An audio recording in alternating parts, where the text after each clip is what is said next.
पार्वती पथये हर हर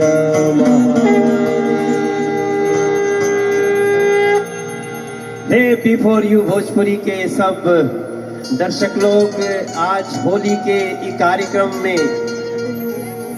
जहां सारा संसार बिफोर यू भोजपुरी के संगे झूमे वाला बाटे, हम मनोज तिवारी दुनिया से अलग एगो नगरी जोना के काशी कहल जाला,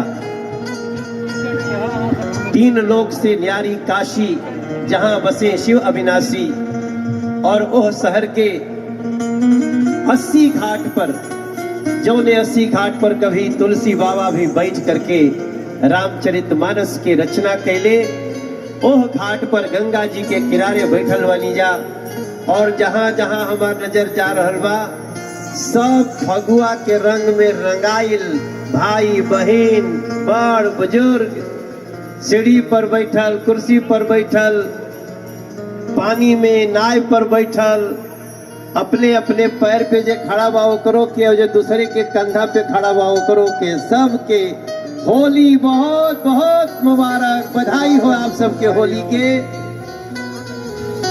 हम मनोज तिवारी आप सबके ओह जगह से प्रणाम करतनी जौने जगह से हमनी के जिंदगी के शुरुआत भइल बाटी।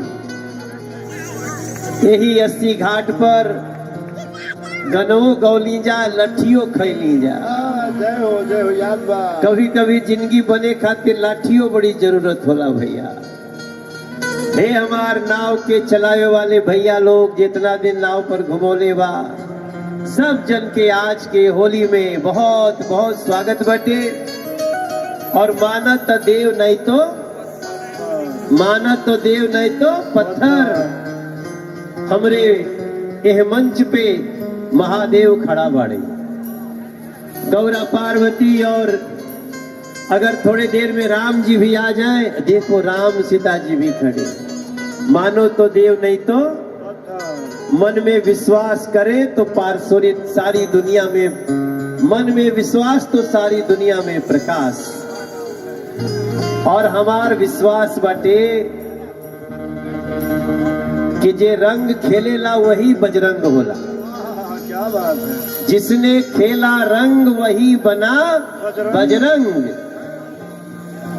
जितने कलाकार लोग खड़ा बा सब कोई के, और खास तौर से बिफोर यू भोजपुरी के प्रबंधन समिति खातिर एक बार जोरदार ताली बजे के चाहिए।